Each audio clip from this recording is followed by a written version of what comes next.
அமர்ந்த மெல்லிய சத்தம் உண்டாயிற்று.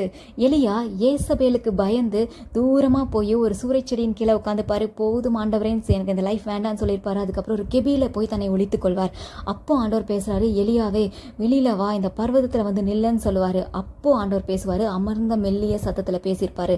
எலியா கூட பேசின அந்த மெல்லிய சத்தம் உங்களோட ஆண்டவர் பேசியிருக்காரா? நல்லா யோசிச்சு பாருங்க. கண்டிப்பாக ஆண்டவர் பேசியிருப்பாரு. உங்கள் இருதயத்திற்குள்ளேருந்தே அது வரும்.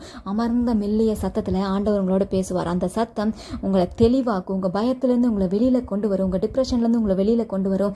எலியாவுக்கு இருந்த அந்த பயம், அவருக்கு இருந்த அந்த கெபி, அந்த சுச்சுவேஷன்லேருந்து அவரை வெளியில் கொண்டு வந்து அடுத்து என்ன செய்யணுன்ற ஒரு தெளிவான ஒரு பிளானை கொடுத்து அவரை வேலை செய்ய வச்சதில்ல. அதே தான் அடுத்த என்ன செய்யணுன்றதை அவர் சொல்லி கொடுத்துச்சுல, ஒரு நடத்துதல் வந்துச்சு. இன்றைக்கி அதே தான் உங்களுக்கும். நீங்கள் இருக்கிற இந்த டிப்ரெஷன், இந்த ஸ்ட்ரெஸ்லேருந்தெல்லாம் இந்த ஆண்டவருடைய மெல்லிய சத்தம், அதை நீங்கள் கேட்டு அதன்படி செய்யும் பொழுது உங்களுடைய உங்களை கட்டி வைத்திருக்கின்ற எல்லா கட்டுகளிலிருந்து உங்களை வெளியில் கொண்டு வந்து நீங்கள் அடுத்து என்ன செய்யணுங்கிறத அந்த சத்தம் உங்களுக்கு சொல்லி உங்களை நடத்தும். இன்றைக்கி நீங்களும் உங்களுடைய அடைச்சி வச்சிருக்க அந்த கெபியெல்லாம் விட்டு வெளியில் வந்து நில்லுங்க.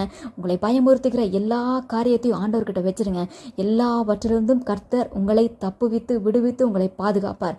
அது உங்களை ஒன்றுமே செய்யாது, உங்களுக்கு ஆபத்து வராது. கரத்தில் விழுந்துருங்க, அவர் உங்களை பாதுகாப்பார். அந்த மெல்லிய சத்தத்தை எனக்கு கேட்க பண்ணுங்க ஆண்டவரேன்னு கேளுங்க. உங்கள் செவிகளை திறப்பார். உங்களுக்கு அந்த மெல்லிய சத்தம் கேட்கும். ஆண்டவர் என்ன சொல்கிறாரோ அதன்படி உங்கள் லைஃப்பில் அவர் என்ன செய்ய சித்தமாக இருக்கிறாரோ அதை கேட்டு தெரிந்து கொண்டு அவர் சொற்படி நீங்கள் நடந்து கொள்ளுங்கள். கர்த்தர் உங்களை பாதுகாப்பார். அவர் உங்களை நடத்துவார். உங்களை கொண்டும் உங்களை மகிமையான காரியங்களை செய்வார்.